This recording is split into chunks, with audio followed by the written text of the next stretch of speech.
What is going on, everybody? What is going on, 27 Squad? Welcome back into another video, and today we're going to be going over PFF's latest mock draft. Now, you guys know I am not a PFF fan, and to be honest with you, I did take a quick little gander at this. I just kind of skimmed through it, so I didn't really get time to process it all. But I didn't really see anything that jumps out to me. I did notice something in the top 5 that I really don't like. But I really don't see a lot. I actually don't mind this mock draft at all. So let's go right into it. Before we start this video, guys, make sure you guys hit that like button if you guys enjoyed. If you guys want me to react to more mock drafts, you guys make sure you guys send me the latest mock drafts that you guys have seen, and I will react to them. So you guys just let me know. Let me know. Let's start off with number 1, Jacksonville. Drafting Aiden Hutchinson out of Michigan. Now, a lot of people are obviously, talking about this more and more as this is what it used to be, right? Aiden Hutchinson going to Jacksonville, and then everybody started slating Evan Neal there. But ever since Cam Robinson got that franchise tag, and then they also got Brendan Sheriff in free agency as well. So they put a lot into that offensive line as well. So, they may not need Evan Neal, or they may not need Ikem Ekwonu as a lot of people thought they did. Because I was a guy of saying that I didn't care if Cam Robinson was franchise tagged. You could still put Evan Neal or even Ikem at guard for 1 year, if you want to move on from Cam Robinson. But it seems like they probably don't want to tackle in this draft. They probably want Aiden Hutchinson here. So that I'm completely fine with it. This is where it gets a little wonky here. Detroit getting Kyle Hamilton. Now, talk about best player available, right? Talk about BPA. Detroit going after Kyle Hamilton would just be, I don't know. I mean, I honestly think they probably need a pass rusher at this point. Months ago it would have been Kayvon Thibodeau, but I would probably still go Kayvon Thibodeau. I know a lot of people aren't as high as on him anymore just because he's just a little bit more raw. And Kyle Hamilton is way more day ready. Probably, like I said, he's BPA. He's the best player in this draft, in my opinion. And, Kyle Hamilton would fit BPA for Detroit, but I don't know if that's just the right pick there. I've seen other picks go Malik Willis. That honestly makes a little bit more sense than Kyle Hamilton. Just because of the position, the position safety, drafting a safety number 2 overall. I mean, listen, I love Kyle Hamilton. Like I said, I think he could be all pro. I've said this before. I think he could be all pro in his rookie season. But drafting in number 2 overall, we'll see what happens there. Not very stoked about that one. But Houston, what is with people and Trayvon Walker? Okay. Can anybody tell me how Trayvon Walker was a better prospect than a Lorenzo Carter? I mean, that much of a better prospect where he's the 3rd overall pick. Lorenzo Carter, another former Georgia Bulldog edge rusher. Look at Azeez Ojolari, both New York Giants, by the way. So I'm very familiar. If you guys haven't know, I'm a New York Giants fan. For those of you guys that are new to the channel. Those pass rushers are both New York Giants. I know them very well, and they're not much better prospects, or they're not much better, not much worse prospects than Trayvon Walker is. Walker is not a top 5 pick or a top 10 pick at all. I mean, if that was the case, Azeez Ojolari was worth a top 10 pick. And although, he did slip up into the 2nd round and nobody thought that would happen, he was the 50th pick in the draft. I thought he was still a 1st round pick, Azeez Ojolari, but not top 10. But they're putting Trayvon Walker as high as Houston. This is the highest I've seen Trayvon Walker so far. I don't know if I've ever seen Trayvon Walker number 1 overall pick, but this is ridiculous. This needs to stop. Okay, this needs to stop. And everybody's talking about combine history. He had a great combine, 4.51, 40-yard dash at 272, 6'5".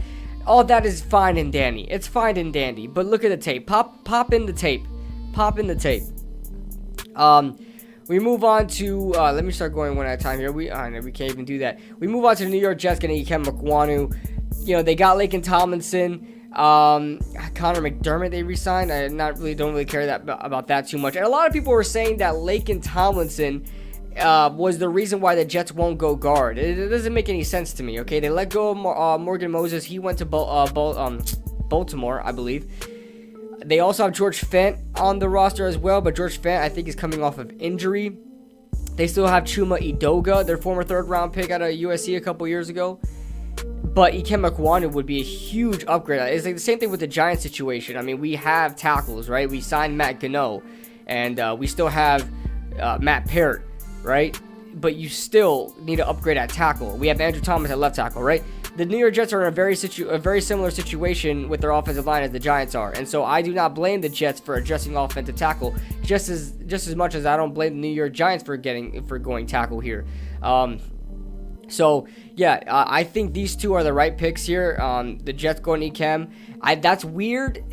I love Ikem. Don't get me wrong. I've grown to really like Ikem because I was really, I guess, set on Ikem more than Evan Neal because I thought Evan Neal no chance he would fall to the Giants. But now that we're seeing mock drafts kind of advance a little bit after free agency or after the combine, and you're seeing Evan Neal fall a little bit, I think that's just people.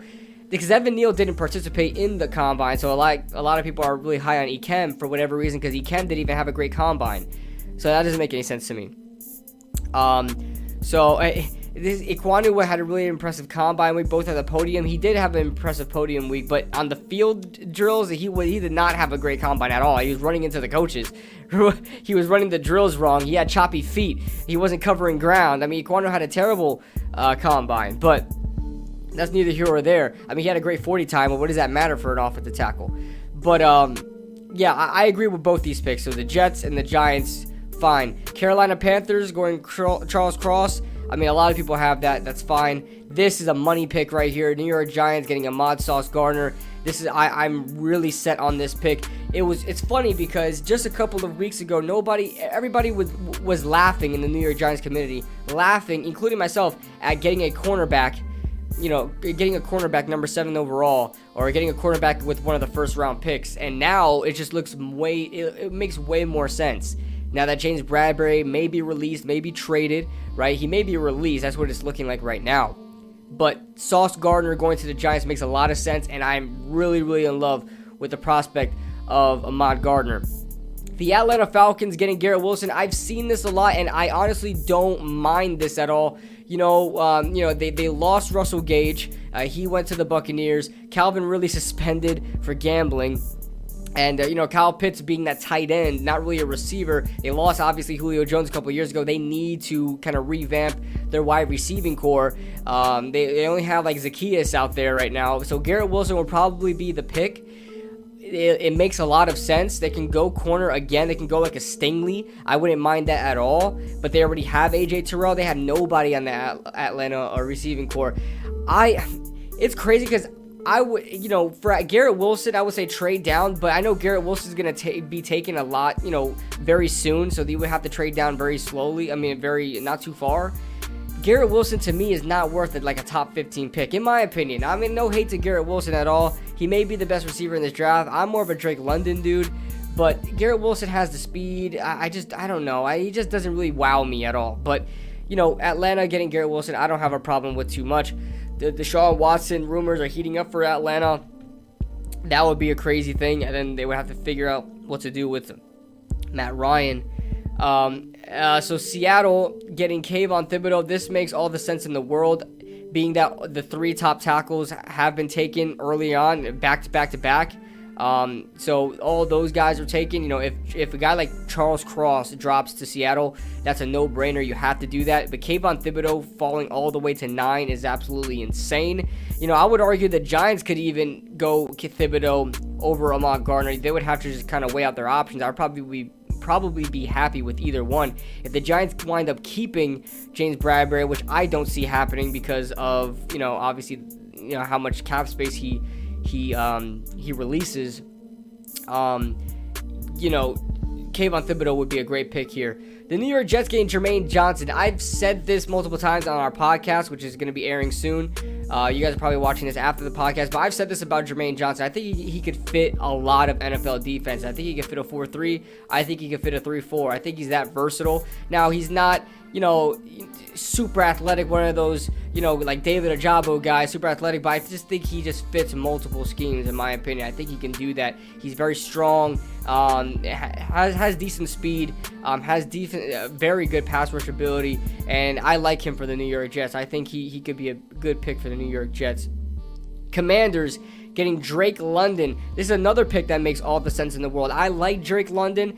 I'm not a big fan of the wide receiver class, I'll be honest with you. I think Drake London could be the best receiver in this class so far. Now, Drake London doesn't really, I mean, he does have a little bit of a wow factor, but athletically, he doesn't really have a wow factor. But sometimes you don't really need all of that. And the Commanders don't really have, they kind of, maybe they do have a little bit of glaring needs, maybe on that offensive line. But Drake London makes all the sense in the world. They have smaller receivers over there in Washington. You know, you look at Terry McLaurin. He's not very small, but you know, he's one of the shiftier guys, right? Curtis Samuel. Drake London provides one of those bigger, big body, you know, 50-50 ball type of receivers that can honestly, very nimble on his feet, very good route runner too, in my opinion. Drake London is. So he would be an excellent addition to the Commanders offense. Minnesota Vikings getting David Ojabo. Now, I don't know. This doesn't really make too much sense for me, okay? I mean, they should go corner here or go a different pass rusher, maybe a George Karlaftis that more so fits their defense, like a 4-3 defense. Karlaftis is bigger, weighing in about 275. You know, David Ojabo to me has to be in like either a very like an attacking 4-3 defense where it's not very strong, very like a hybrid 4-3, or he would have to go straight up to a 3-4 because he lacks the strength. He looks like he lacks the NFL strength or elite strength to be a 4-3 pass rusher. I don't think he can do that. Minnesota's a 4-3 as far as I'm concerned right now. They're still a 4-3. So I think they should address corner. Stingley is on the board. David Ojabo to me is a project guy. He has all the tools in the world to get it done in the NFL. Just has to put it together. Has to develop more pass rush moves, and has to develop his strength for the NFL. But Minnesota, I'm not happy about that one. They got the position right, but not the right pick. I would probably say George Karlaftis would be a better pick here. Jameson Williams. People are saying that he's back on track. I mean, I still wouldn't take the chance here. Chris Olave is way more of a better option here, being that, probably these Cleveland Brown scouts are, scouting these Ohio talents a lot more, right? They're probably very familiar with Chris Olave. I would assume that he would be the pick here. He rose up in draft boards, had himself a fantastic combine, and I think he would probably be the pick there. Wide receiver may be the pick. They may go a guy like Devin Lloyd to match up with Jeremiah Koromora Owusu for JOK. But Jameson Williams, Cleveland needs to get something going now. They can't afford to wait for Jameson Williams and really go off of everybody's word saying that he's back on schedule. I'm not too sure about the PFF pick here. Baltimore Ravens addressing the defensive interior for PFF. PFF addressing interior for the Baltimore Ravens. I love this pick. I have actually Jordan Davis going here. Devontae Wyatt is a good pick here too, both Georgia guys. But I love this pick, okay? They have all free agents on that defensive interior, and then their backups aren't going to get it done. They need to address it somehow. I don't think they did anything in free agency to address that. They signed Marcus Williams, as it says here, Morgan Moses. George Karlaftis, Jordan Davis, would also be considered. That's what I said. In my latest mock draft, I had Jordan Davis going here. This makes a lot of sense. A lot of people are saying go Linderbaum here. They already have a fantastic offensive line. Linderbaum is not going to do that much of a difference that a Wyatt or a Jordan Davis would do.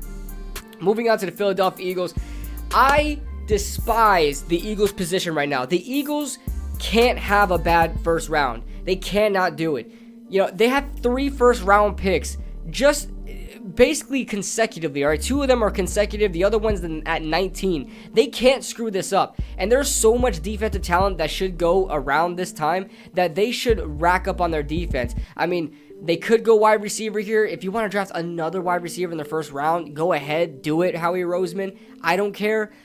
But the smart move here for the Philadelphia Eagles is to load up on defense. Their defense is deteriorating. Their defense needs talent. Their offense also needs talent, quite frankly, but they have something going there. They have a decent offensive line. They have decent skill positions. They still trying to see what they have in their quarterback, but they need to load up on defense. I would probably, if the pieces are there, because by this time a lot of offensive weapons are going to be taken off the board and may not be valuable around this spot, but they need to load up on defensive talent. There's so many different prospects you can get around this time, around these picks, that can help their defense tremendously, or help their team tremendously. Philadelphia Eagles getting Derek Stingley. Derek Stingley falling to them would be an absolute godsend. And as much as I hate to say it, because I hate the Eagles, that would help their team exponentially.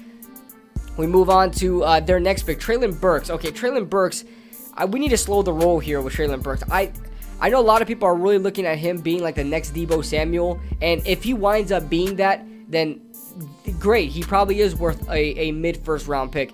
But there's a reason why there's not a lot of Deebo Samuels in the NFL. That's because it's very hard to find a Deebo Samuel in the NFL. And although Treylon Burks kind of mimics that in his play style, we don't know how much that, how he can be that in the NFL. Like I said, there's a lot of Swiss Army knives in the NFL. In college, they don't become that in the NFL. They usually have a set role. So the Los Angeles Chargers going defensive interior with Jordan Davis. Now the Los Angeles Chargers are basically, they have won the offseason, okay? They made huge splash. They traded for Khalil Mack. They re-signed Mike Williams. They signed J.C. Jackson, who was probably the biggest, cornerback free agent on the market. Sebastian Joseph Day, who I went to school with back in the day, back in Stroudsburg. So I'm very happy for him getting his money. And, them going Jordan Davis here, they can use that. I mean, I know they drafted Jerry Tillery a couple years ago. I don't know if Linval Joseph is still there. Maybe he is a free agent. But they can use Jordan Davis. I don't know. They don't have too much holes here. Maybe they could address offensive line. Maybe they can get a guard, a Kenyon Green, if they wanted to reach for a Zion Johnson, who's been rising up draft boards. But maybe Jordan Davis is best player available here, okay? And Jordan Davis is a guy that you can sub in and out, have it on rotation with Sebastian Joseph Day. Joseph Day is a starter in my opinion. So we'll see. Maybe they'll be on the field at the same time. I don't know what their depth is looking like. I know they have Jerry Tillery there, who I thought was pretty good. So, New Orleans Saints getting Chris Olave. This makes a lot of sense as well. I can definitely see if the Saints do not go quarterback here, I can definitely see them go wide receiver here. Whatever wide receiver is best on the board. I've seen Jameson Williams. I've seen Chris Olave. I've seen Treylon Burks. And I've seen Drake London. In my latest mock draft, I had Chris Olave going higher up, I think, to Washington. And then I had Drake London coming down here to kind of be like a Michael Thomas replacement, because we don't really know if Michael Thomas is coming back. And I know it says Olave is a great compliment to Michael Thomas. We just don't know if Michael Thomas is coming back. I mean, he was supposed to come back like 3 times last year. It didn't come back once. So that being said, and then Philadelphia getting, I don't know how Devin Lloyd was able to fall this far. If I'm the Eagles, maybe if Derek Stingley is still there, I would take him first. But Treylon Burks, you don't really need to worry about any of these other teams. I mean, I guess, listen, if Chris Olave falls to you, that's perfectly fine. Devin Lloyd should be the second, should have went 16th here. Devin Lloyd, if he falls this far, is an absolute steal, okay? Devin Lloyd, to me, is worthy of a top 10 pick, not top 5. Just so, that's how high I will push it, is top 10. But top 15 is right where I see Devin Lloyd going, and I think he's going to be a phenomenal player in the NFL. So that being said, let's move on. The Pittsburgh Steelers are getting Malik Willis. This makes a lot of sense as well. I know they got Mitch Trubisky. They got Dwayne Haskins. I think they still have Josh Dobbs. They've got Mason Rudolph. They've got a lot of quarterbacks over there to try to replace Ben Roethlisberger. Why not add Malik Willis into the mix? There's no chance of him starting right now. It's probably going to be Mitch.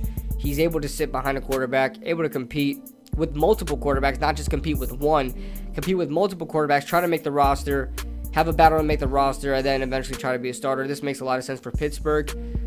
They can also go like a Linderbaum here as well if they really want to see what am I seeing Joe Buck right now on the Masked Singer? I'm seeing Joe Buck on the Masked Singer. Okay, that is Joe Buck. Okay, that's weird. I just turned on my TV, so that's weird. Okay, anyway, the New England Patriots getting Khair Elam. Now, I don't know if the Patriots addressed linebacker yet in free agency, but they need a linebacker desperately. I don't see them. I thought they would have like addressed it here. They lost J.C. Jackson. I know they could just immediately replace him with another corner, but a guy like Nakobe Dean will probably be a better fit here. I guess you could get Khair Elam, but Elam is kind of maybe a reach for Elam. I'm not sure, but let's move on. Vegas getting Trevor Penning. This is right around where I see Trevor Penning go. I know a lot of people, after the combine, after watching Trevor Penning more, they think of him as more of a sleeper, and they see Trevor Penning going all the way to like top, 12, 13. I don't see it happening. I think this is right where Trevor Penning is going to go. He's coming from, FCS. I believe that's FCS, and, lesser competition. He still has a lot to learn. So, yeah, Arizona, okay.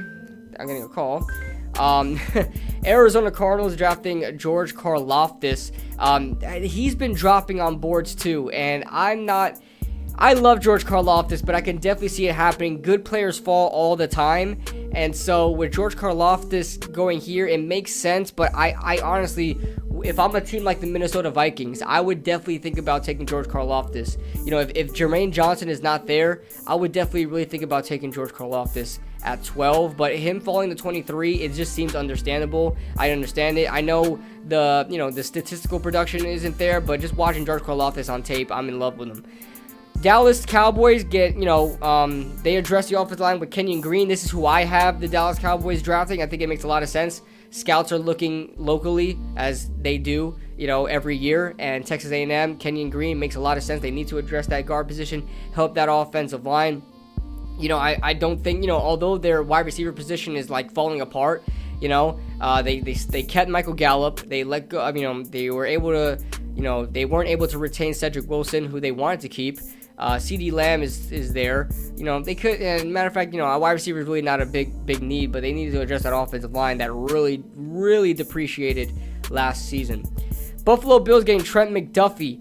This could make sense if they just want to keep recycling talent, help that defense a little bit. You know, they got Von Miller just recently, just today. They addressed their tight end position with O.J. Howard. They got a couple of positions in there. They could probably address the offensive line if, like, Zion Johnson is there.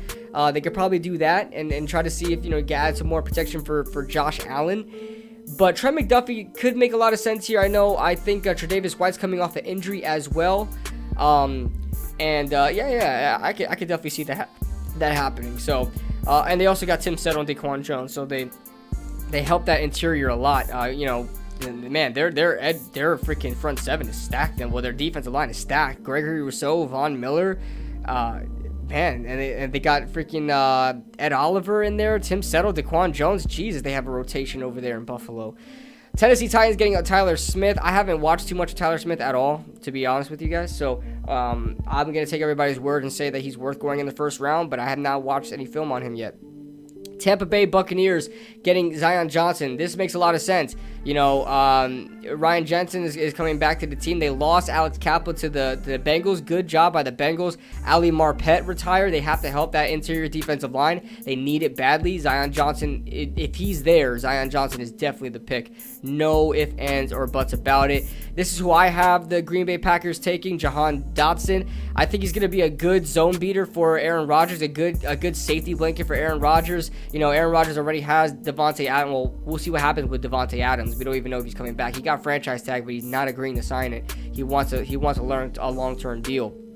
But Jahan Dotson, to me, is a quarterback's best friend. He's a zone beater. He's like a Cooper Kupp, right? You're not saying he has the same skill set, but, you know, Jahan Dotson, watching him in that Penn State offense, he really was just beating zone, you know, sitting in the soft spots and trying to get the yards after the catch. So Jahan Dotson is the pick here.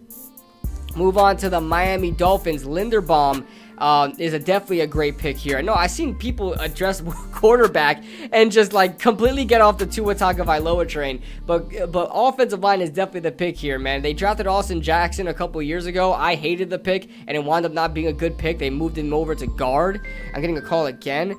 I will call you back.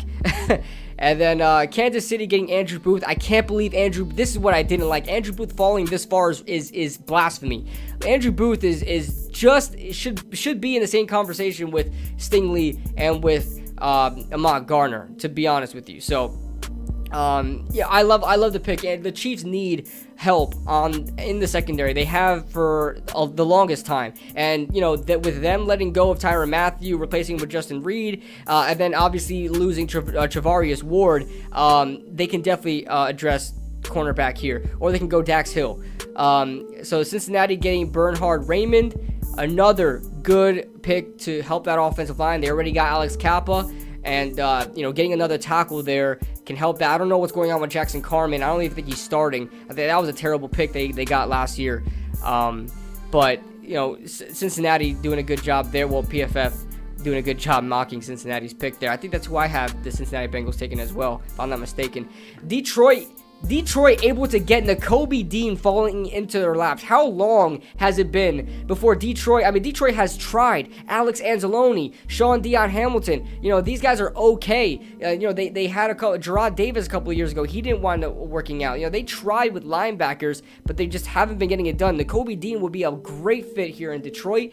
I have Nakobe Dean going to New England, but if he falls to 32, you take him. He does not get out of that first round. You take him. I know a lot of people want Detroit to take a quarterback here. I have them taking Matt Corral, but if Nakobe Dean is on the board here, take him. You have to take him. But that is the mock draft, guys. Let me know your thoughts in the comment section below. If you guys like PFF's mock draft, if you guys have any other latest mock drafts, post-combine, post-free agency mock drafts you guys want me to review, make sure you guys leave it in the comment section below, and I will see you guys in the next video.